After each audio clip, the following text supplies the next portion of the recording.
Lalaki ng paa niya ate. Tumigil kayong dalawa. Mama, ayun ako. Paborito ko na naman. Lagi ako enjoy sa mga pagkain.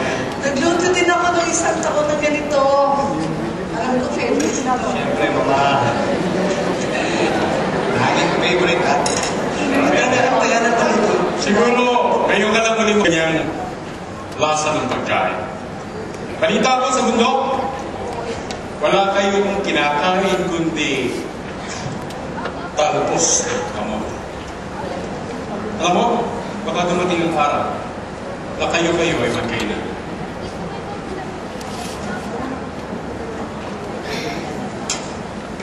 Sa ngalan ng Ama, ng Anak, ng Espiritu Santo, kapangyarihan Diyos, paspasan niyo po sana ang kaarawan ng aking ina at ang aking pamilya. Maraming salamat po sa kakanin namin ngayong gabi at sa darating pang mga araw. Ipinagdarasal po namin ng mga tao walang makain o inaagaw ng pagkain. Sana po'y gawarin niyo rin sila ng rasyong tulad nito. Sa mga tao na katahimikan at pinahirapan, sana po'y magkaroon ng kapayapaan at katatapos. Sa ngalan ng Ama, ng Anak, ng Espiritu Santo. Kantahan natin si Mama ng happy birthday. Happy birthday to you. Happy birthday to you. Happy birthday, happy birthday. Happy birthday. Happy birthday. Tigil kayo! Tigil! Birthday. Bakit ako? Hanggang ngayon ba bawal pa rin sa loob ng bahay na itong pagkain? Para lang ba sabayin ang pusong pagkain? Hoy, tumahimik ka! Kayo, tumahimik ka ba? Kayo, tumigil na.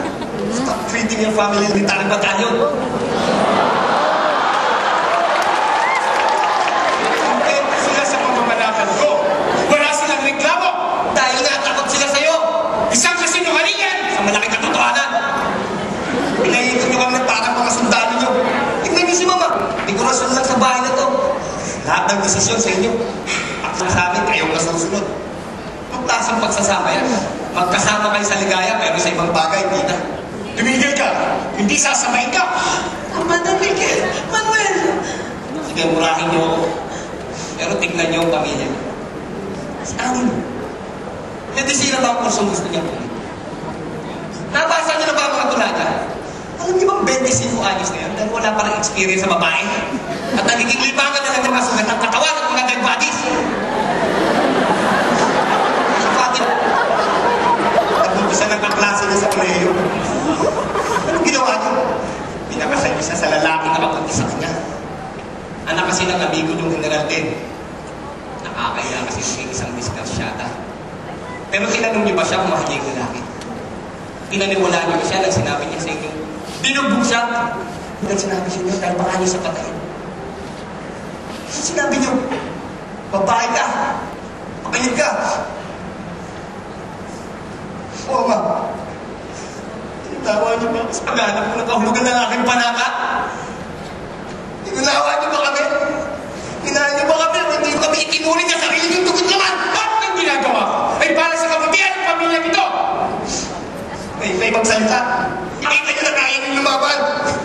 Hindi niyo katotohanan. Di ba? Nakita mo na.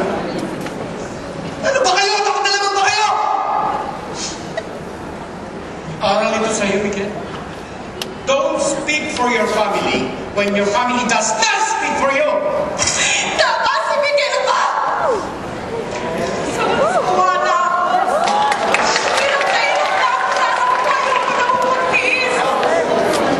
Masakit na ang katawan ko sa kabubuhay. Bukas iiwan ko na sa iyo, Mama. Bubuhayin ko mag-isa. Ano po, lalayo kami. Wala akong pakialam kung gusto nyo o ayaw nyo. Bahala na kung anong sasabihin ng tao. Pero tama na